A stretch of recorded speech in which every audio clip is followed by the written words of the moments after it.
Nelson's traffic reports. And Doug Brown's weather. Now, Eyewitness News. Good morning, everyone. A landmark in Baytown is up in flames at this very moment. It is burning out of control. No class today for students at the Robert E. Lee High School in Baytown. Right now, a 3-alarm fire continues to burn out of control.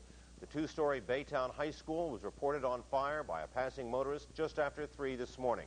Eyewitness News reporter Debbie Johnson is in Sky Eye at the scene of the fire. Debbie, what can you see and how bad is the fire right now?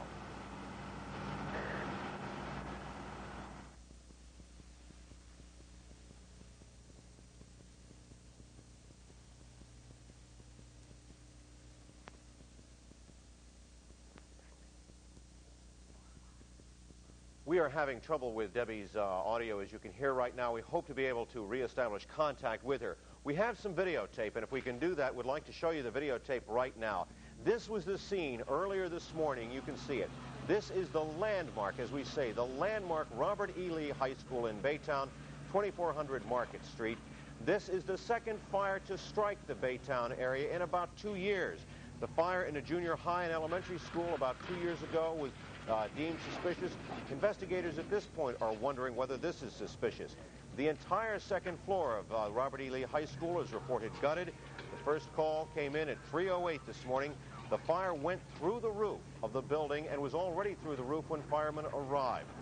They are hampered by the fact that this is an old building and it is obviously burning very quickly. The fire is spreading quickly despite their very diligent efforts to bring it under control. Every unit in Baytown has been called to this blaze. Not only that, every available reserve and trainee was called out to fight this fire. Minor smoke and heat exhaustion are the only injuries minor smoke inhalation and heat exhaustion are the only injuries reported right now. And they, as we say, they're still battling to bring it out. No school for the rest of this week. And if my producer Arthur Wood can tell me one more time, where am I supposed to go? We're supposed to go, I hope now, to the fire investigator, Dale Davis. He is with the Baytown Fire Department. Dale Davis. Lieutenant Davis, can you tell you've had a problem in the elementary school and the junior high a couple of years ago. Is this a case of arson? Can you tell yet? No, haven't been able to determine that as yet. Actually, the 3 fires were, I believe, in 1980. I was called out earlier this morning because of the fires that occurred in 1980. And as yet, we can't see or haven't determined anything as being suspicious. What else can you tell us about this fire? I understand there may have been some problems initially with water or water pressure. Is that true? We heard those reports. Okay, initially the water pressure was good. At one point we did lose a hydrant, a stem broke, but that's since been corrected. Okay. Anything else you can add to this? Okay, as you said earlier, we've got every unit in town here. We have local volunteers from other areas manning our stations. The intensity of the fire was partly because of the age of the building, which my recollection was built in 1928. So obviously you've got, what, a lot of old wood, a lot of old material that is essentially a tinderbox. Is that the main problem in battling the blaze?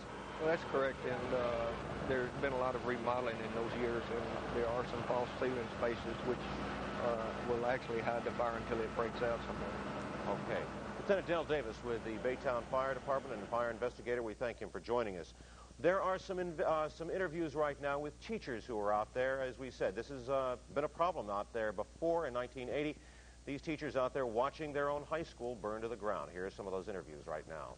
I found out at 5:20, one of my students called me and told me. And within 5 minutes, another teacher called and told me. Really? How does it feel to come up and see the place you work up in flames? I'd like to just sick at your stomach. That's the nicest way to put it. I teach in that wing. Oh, you do? It's devastating. I mean, 10 years of work gone.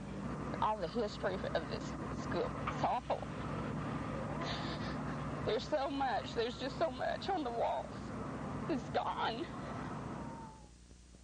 And, of course, that is a very historic school, a landmark school, and you can understand why people in Baytown are very upset about that right now. We hope to go back to...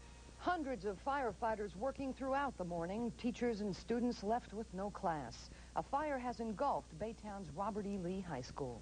Good evening. I'm Ginger Casey. And I'm Rick Sanchez. It is the end of an era where a Baytown high school once stood.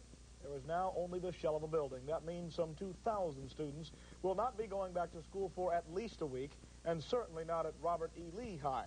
Virginia Ellis has more on the early morning fire. Flames shot from the windows of the 59-year-old school. When firefighters arrived at 3 in the morning, the roof was already caving in. By dawn, the full extent of the damage was evident. The fire started in the oldest portion of Robert E. Lee High School on the second floor, destroying an estimated 30 to 40 classrooms and several offices. The damage to the first floor, it appears to be mainly from the collapse of the second floor into the first floor. It took 5 hours to get the blaze under control. The library was spared, and it is hoped the school vault protected the students' records. 2,200 students attend Lee High. Many of them gathered to watch the Baytown landmark burn. I'm real proud of our school, and it's been here so long, and just it has years of traditions. You know, like generations have graduated from Lee. Everybody's parents went here, and even people who go to Sterling, everybody's parents went over here if they lived in town. So, you know, it's 60 years old. It's a lot of tradition down the tubes. These students will now finish the school year by splitting the day at Sterling High. Sterling students in the morning, Lee students in the afternoon.